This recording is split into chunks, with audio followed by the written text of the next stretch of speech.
Hello, Profiteers. Well, very warm welcome to all of you again.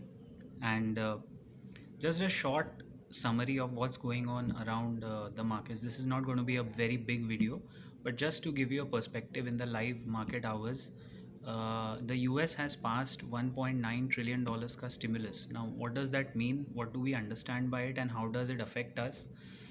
It affects the world markets. So eventually, US is still the largest economy in the world. And एक stimulus package जो होता है उसका basic meaning क्या है? The meaning of a stimulus is जो government है वो इकोनॉमी में बहुत सारा लिक्विडिटी इन्फ्लक्स करते हैं, लिक्विडिटी फ्लो होता है, बहुत सारा इंटरेस्ट रेट्स कम करते हैं. In fact the US Fed has announce that अभी तक तो यही है कि 2023 तक इंटरेस्ट रेट्स बढ़ेंगे नहीं, मतलब cheap money available for borrowing. Whenever there is cheap money available for borrowing, बहुत सारे आपके जो ये बड़े बड़े pension funds and banks and global, the JP Morgans and the Morgan Stanleys and all these big big people, they borrow very fast. Like आप imagine करो 3% पे बोरो कर रहे हैं या कभी कभी 0% पे बोरो कर रहे हैं और किसी को लेंड कर रहे हैं. So the whole idea of a stimulus package, $1.9 trillion is a lot of money.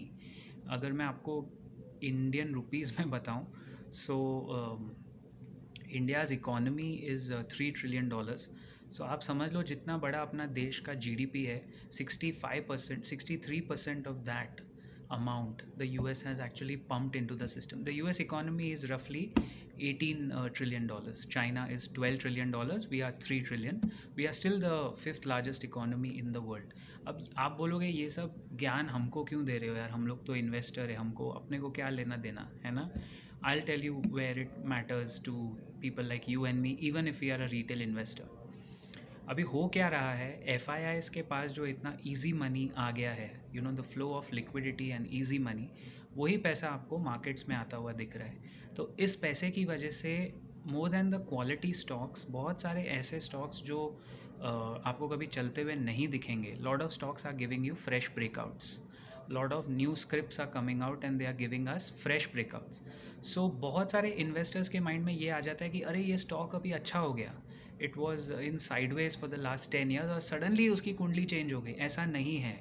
Don't fall for these bull run traps. We call them bull run traps. Bull run अच्छी चीज़ है, लेकिन अगर आप क्वालिटी से भटकेंगे, I can't take the name of the stock here but we can consult to you on a private basis. अगर quality stock से भटक के सिर्फ चीप स्टॉक्स में इन्वेस्ट करेंगे, then you might make a big mess out of this bull run. Even in the bull run, ये structural bull run है. इसमें टाइम टाइम पे जैसा आप देख रहे हो बार बार करेक्शन आ रहा है, और हम लोग अपने व्हाट्सएप ग्रुप पे अपने इन्वेस्टर्स को सतर्क भी कर रहे हैं कि निफ्टी लेवल्स कौन से हैं जो क्रॉस आपको नहीं करने हैं, राइट.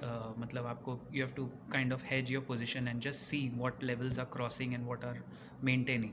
तो बुल रन तो है डेफिनेटली, बट अंडरस्टैंड इसके पीछे का कारण क्या है. Easy flow of money. जब आप आसान पैसा मार्केट में ठोकते हो और फिर वही पैसा आपको स्टॉक्स में दिखता है, और बहुत सारे पेनी स्टॉक्स इस चक्कर में ऊपर चले जाते हैं एंड डबल हो जाते होंगे. So what I am saying is fundamental analysis अभी भी फैशन में है. Fundamental analysis does not lose its momentum and mojo on the in the bull run, but a lot of value investors gate trapped because of stocks. भागते हुए stocks जो दिखते हैं उसमें बहुत सारे वैल्यू इन्वेस्टर्स ट्रैप हो जाते हैं. तो उस ट्रैप से आपको बचना है. You stick to market leaders, companies which have believable accounts, and जो बाकी क्राइटेरिया है आर ओ सी ई, आर ओ ई, सबसे पहले वो दो देखिए. तीसरा ये देखिए कि free cash flow company generate कर पा रही है कि नहीं. बहुत सारे ऐसे क्राइटेरिया हैं. अगर आप हमारा मेंबरशिप ऑब्वियसली लेंगे तो we can always serve you in a better manner. लेकिन with a standard disclaimer, what I am trying to say, bull run में बहुत चीज़ें भागने लगती हैं. You don't have to run along with the bull, you have to stay where you are. आप अपने quality को पकड़ के रखिए, लाइक टाइट फिस्टेड पकड़ के रखिए, and let the market play out. And उसके बाद we can see when the market gives you better returns, but it's very important to stay invested. अगर आपका ट्रेडिंग अकाउंट है, if you want to trade also, trading stocks और lifetime stocks अलग रखिए. Don't mix and match. Many people जो value investors होते हैं, ऐसे टाइम पे जब स्टॉक्स भाग रहे हैं, आपको बहुत सारे अच्छे इन्वेस्टर ट्रेडर बनते हुए नज़र आएंगे, and I have seen that a lot of investors eventually become traders and they just start trading in the market. You can do that if you are experienced. अगर आप experienced हैं, आप market के flow को समझ रहे हैं, you can still do that, but don't mix it up. मतलब trading stocks अलग रखिए और अपने long term value stocks थोड़े अलग रखिए. दूसरी बात ये है कि निफ्टी का जो लेवल है 14,700 और लेवल्स पे बहुत ही स्ट्रॉन्ग सपोर्ट है, तो till the time Nifty does not break that level we are good, है ना. एंड लाइकवाइज 15,000 का जो अपर एंड है वो भी जब तक निफ्टी कन्विंसिंगली क्रॉस नहीं करता तब तक ये कहना डिफ़िकल्ट है that again further up move कब तक आएगा, कैसे आएगा, and all of that. So we are in a structural bull run, there is no doubt about it.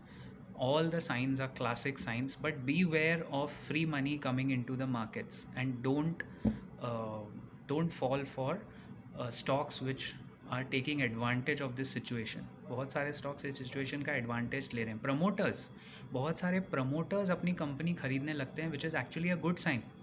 Actually जब प्रमोटर अपनी कंपनी के स्टॉक बाय करने लगे लाखों में, तो दैट्स अ गुड साइन. लेकिन उस कंपनी के फंडामेंटल्स पढ़े बिना आप सिर्फ इस स्कटल बट पे वो स्टॉक नहीं खरीद सकते. Okay, I hope you had a good time. Keep profiting guys and take care always.